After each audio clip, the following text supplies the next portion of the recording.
السلام علیکم۔ یہ دنیا بہت سی پوشیدہ حقیقتوں سے بھری ہوئی ہے جنہیں ہم عام زندگی میں محسوس نہیں کر پاتے، لیکن کبھی کبھی کچھ واقعات ایسے ہوتے ہیں جو ہمیں اس دنیا کی تاریک حقیقتوں سے روشنائی کرتے ہیں۔ یہ وہ لمحات ہوتے ہیں جب دل کی دھڑکنیں تیز ہو جاتی ہیں، سانس رک سی جاتی ہے اور عقل و ہوش کا دامن چھوٹنے لگتا ہے۔ آج کی کہانی بھی ایسے ہی ایک واقعے پر مبنی ہے جو سننے والے کو خوف کی ایک نئی دنیا میں لے جاتا ہے۔ رات کا کھانا تیار کر کے میں فارغ ہوئی تو باورچی خانے سے نکلتے ہوئے میری نظر دیوار پر لگی گھڑی پر پڑی۔ اتنی دیر ہو گئی۔ میں نے جلدی سے سامنے صوفے پر پڑی چادر اٹھا کر اوڑھی اور گھر کی چابی پرس میں ڈال کر گھر سے نکل گئی۔ راستے میں ہی مغرب کی اذان شروع ہو چکی تھی۔ بچے کہیں گے آج ماما ہمیں ٹیوشن سے لینا ہی بھول گئی، میں سوچتی ہوئی تیز تیز قدموں سے ان کے ٹیوشن سینٹر کی جانب بڑھ گئی۔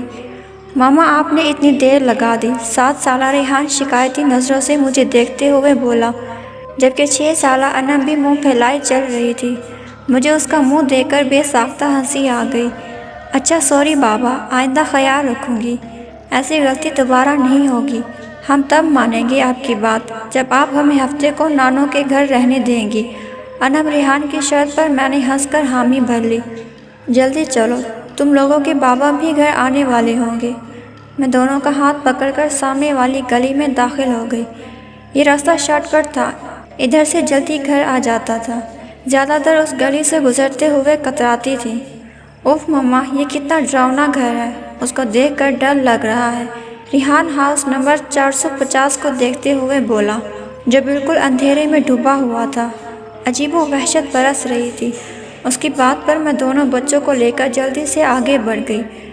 رات کام سے فارغ ہو کر بستر پر لیٹی تو بے ساختہ نظروں کے سامنے وہ گھر آ گیا۔ اس گھر سے میرا ماضی جڑا ہوا تھا۔ میں آہستہ آہستہ اپنے بیتے ماضی کو سوچنے لگی۔ میرا نام علینا ہے، ہم 3 بہنیں اور 1 بھائی ہیں۔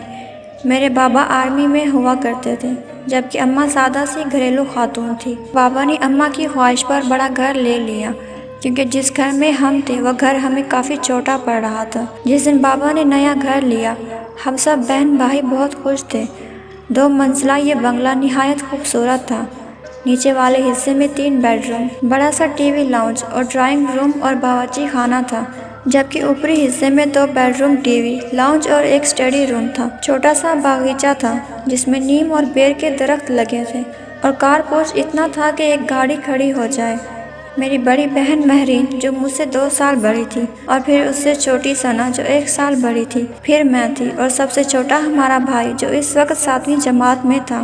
ہم تینوں بہنوں نے اوپر والے بیڈ روم لیے، جبکہ نیچے حارث اماں بابا کے ساتھ رہتا تھا۔ ہم تینوں بہنیں جو کہ کافی ڈرپوک ہیں، ہم ایک ساتھ ایک بیڈ روم میں سوتی تھی۔ جس دن ہم شفٹ ہوئے اس دن کافی تھکن ہو گئی تھی۔ رات گئے تک سامان وغیرہ سمیٹ کر فارغ ہوئے، باقی کا کام اب کل کر لینا، اب جاؤ تم لوگ بھی سو جاؤ۔ کھانے سے فارغ ہوئے تو امی بولی۔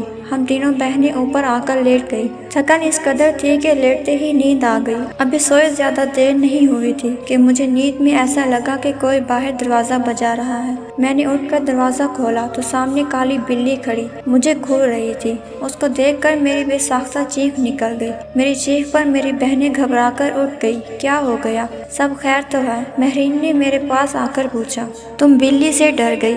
اس نے حیرت سے بلی کو دیکھتے ہوئے کہا، اور میں شرمندہ ہو کر واپس بستر پر آ کر لیٹ گئی۔ ہفتے کی رات ہم تینوں بہنیں رات دیر گئے تک جاگ کر باتیں کرتی رہی۔ یہیں کوئی رات کے 2 بجے ہوں گے۔ ہمیں ایسا لگا باہر ٹی وی لاؤنج سے باتوں کی آواز آ رہی ہے۔ اس وقت کون ہو سکتا ہے؟ ہم بولتے ہوئے کمرے کا دروازہ کھول کر جیسے ہی باہر آئے تو ایسا معلوم ہوا جیسے یہ باتوں کی آواز باورچی خانے سے آ رہی تھی۔ باورچی خانے میں ہم نے جھانکا تو وہ کالی بلی سامنے کاؤنٹر پر بیٹھی نظر آئی۔ ہمیں دیکھ کر اس نے چھلانگ لگائی اور سامنے کمرے میں گھس گئی۔ ہم ابھی سمجھ نہیں پائے تھے کہ یہ ہوا کیا، پھر ہماری نظر سامنے جلتے چولہے پر پڑی۔ ایسی خوشبو آ رہی تھی کہ جیسے کچھ پک رہا تھا۔ لہرین نے آگے بڑھ کر چولہا بند کیا۔ ہم تینوں ہی گھبرا سے گئے تھے۔ اس بات کا ذکر ہم نے اگلے دن امی سے کیا، جس پر وہ الٹا ہمیں ڈانٹنے لگی کہ جلدی سویا کرو۔ اتوار کو خالہ اپنی فیملی کے ساتھ ہم سے ملنے آ گئی تھی۔ رات دیر تک وہ اپنے گھر گئی تو نیچے ٹی وی لاؤنج میں رکھے تخت پر بیٹھے ہم تینوں بہنیں اور امی باتیں کر رہے تھے۔ جبکہ ابو اور حارث سونے جا چکے تھے کہ امی کی نظر لاؤن سے جاتی سیڑھیوں پر پڑی۔ ارے علینا بیٹا، اوپر دیکھو، کوئی بچہ رہ گیا۔ حالانکہ چھوٹے چھوٹے بچے تھے، کافی شرارتی سے۔ امی کو لگا کہ کوئی بچہ اوپر نہ رہ گیا ہو۔ امی کی بات پر ہماری نظر بھی اوپر کی جانب جاتی سیڑھیوں پر اٹھی تو دیوار پر چھوٹے بچے کا سایہ نظر آیا۔ میں اٹھ کر اوپر جا کر دیکھنے لگی، مگر وہاں کوئی بھی نہیں تھا، جس پر میں خوفزدہ ہو کر تیزی سے نیچے آ گئی۔ جب میں نے امی کو بتایا کہ اوپر تو کوئی بھی نہیں تو امی بھی چپ سی ہو گئی۔ ہم سب ہی حیران تھے کہ جب اوپر بچہ نہیں تھا تو وہ سایہ کس کا تھا۔ کچھ دنوں بعد بات آئی گئی ہو گئی۔ ہم سب گھر والوں کو کزن کی شادی میں اسلام آباد جانا تھا۔ 2 ہفتوں بعد ہم واپس جب گھر آئے تو بڑی عجیب حیرت ہوئی۔ پورا گھر شیشے کی مانند چمک رہا تھا۔ ایسا لگ رہا تھا کہ روز گھر کی صفائی ہوتی رہی ہو۔ ہمیں یہ سب دیکھ کر بڑی حیرانی ہو رہی تھی۔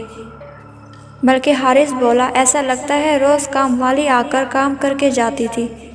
میں منہ دھونے کی غرض سے غسل خانے میں گئی تو غسل خانے کا گیلا فرش دیکھ کر مجھے حیرت کا دھچکا لگا۔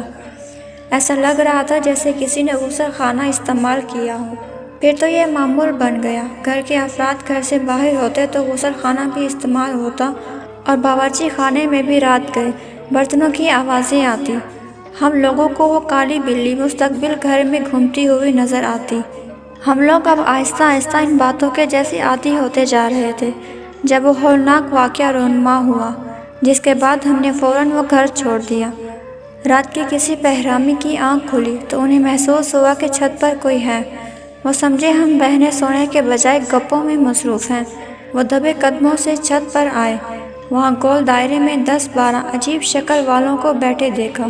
وہ منظر اتنا خوفناک تھا کہ امی بے ہوش ہو گئی۔ فجر کی نماز کے لیے جب ابو اٹھے اور امی کو کمرے میں نہ پا کر لاؤنج میں آئے تو انہیں سیڑھیوں پر امی اوندے منہ پڑی نظر آئی۔ ہوش میں آنے پر جب امی نے رات والا منظر بتایا تو ابو نے فوراً فیصلہ کر لیا کہ یہ گھر چھوڑ دینا مناسب ہے۔ اس سے پہلے کہ کوئی بڑا نقصان ہوتا ہم نے وہ گھر چھوڑ دیا۔ آج اتنے برس گزر جانے کے بعد بھی سوچو تو خوف کی سرد لہر ہمارے جسموں میں دوڑ جاتی ہے کہ ہم 6 ماہ جس کو بلی سمجھتے رہے، در حقیقت وہ ایک جن تھا۔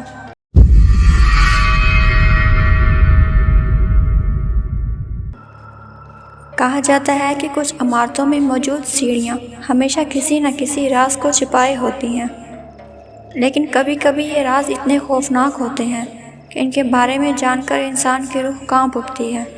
یہ کہانی بھی ایک ایسی عمارت کی ہے جہاں کی آخری سیڑھی پر ہمیشہ ایک پراسرار سایہ موجود رہتا تھا۔ میں نے خود اس کا سامنا کیا اور آج آپ کو بتانے جا رہا ہوں کہ اس رات کیا ہوا تھا۔ یہ ایک پرانا اپارٹمنٹ تھا جس میں میں نے چند ماہ پہلے ہی شفٹ کیا تھا۔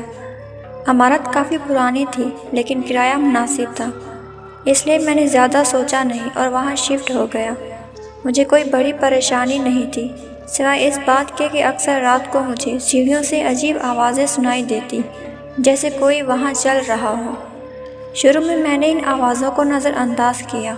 میں سمجھتا تھا کہ یہ شاید پرانی عمارت کی معمولی آوازیں ہوں گی، لیکن پھر ایک رات جب میں دیر سے واپس آیا اور سیڑھیاں چڑھتے ہوئے میں نے محسوس کیا کہ کوئی میرے پیچھے آ رہا ہے۔ میں نے پیچھے مڑ کر دیکھا لیکن وہاں کوئی نہیں تھا۔ میری ہمت کمزور ہونے لگی تھی، لیکن میں نے خود کو سمجھایا کہ یہ میرا وہم ہے۔ جیسے ہی میں نے اوپر پہنچ کر اپنا دروازہ کھولا، مجھے محسوس ہوا کہ سیڑھیوں کے آخری موڑ پر کوئی کھڑا ہے۔ میں نے جلدی سے دروازہ بند کیا اور اندر چلا گیا۔ کچھ دنوں بعد میں نے اپنے پڑوسیوں سے اس عمارت کے بارے میں پوچھا۔ انہوں نے کہا کہ عمارت میں کچھ عجیب باتیں ہو چکی ہیں، خاص طور پر سیڑھیوں کے بارے میں۔ لوگوں کا کہنا تھا کہ وہاں کچھ غیر معمولی ہے۔ ایک بزرگ پڑوسی نے مجھے بتایا، یہاں بہت سال پہلے ایک نوجوان لڑکا رہتا تھا جو اپنی زندگی سے تنگ آ کر انہی سیڑھیوں سے کود کر خودکشی کر چکا تھا۔ تب سے لوگ اس جگہ پر ایک سایہ دیکھتے ہیں جو آخری سیڑھی پر کھڑا رہتا ہے۔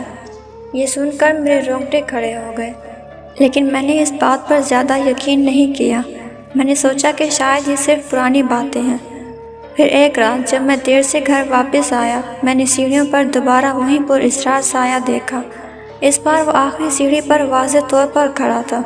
وہ دھیرے دھیرے نیچے اترنے لگا۔ اس کا وجود دھندلا تھا، لیکن اس کی موجودگی اتنی حقیقی تھی کہ میرے قدم رک گئے۔ میں نے اپنے دل کی دھڑکن کو قابو میں رکھنے کی کوشش کی، لیکن جیسے ہی میں نے اوپر چڑھنے کی کوشش کی، وہ سایہ اچانک غائب ہو گیا۔ میں نے جلدی سے سیڑھیاں چڑھ کر اپنے دروازے کو کھولا اور اندر گھس گیا۔ اب ہر رات جب میں سیڑھیاں چڑھتا ہوں، مجھے وہی سایہ نظر آتا ہے۔ کبھی وہ نیچے کی طرف جا رہا ہوتا ہے، کبھی وہ آخری سیڑھی پر کھڑا ہوتا ہے، بس مجھے دیکھتا رہتا ہے۔ وہ سایہ مجھ سے کچھ کہنا چاہتا ہے، لیکن میں کبھی اس کی آنکھوں میں دیکھنے کی ہمت نہیں کر پاتا۔ آج بھی میں اسی عمارت میں رہ رہا ہوں، لیکن میں نے اس سائے کے ساتھ جینا سیکھ لیا ہے۔ میں نہیں جانتا کہ وہ کون ہے یا کیا چاہتا ہے، لیکن میں جانتا ہوں کہ وہ یہاں ہمیشہ موجود ہے۔ اگر آپ کبھی کسی پرانی عمارت میں شفٹ کریں اور رات کو سیڑھیوں پر عجیب آوازیں سنائی دیں، تو خبردار رہیں، شاید وہاں کوئی آپ کا انتظار کر رہا ہو، کوئی جو کبھی واپس نہیں جا سکا۔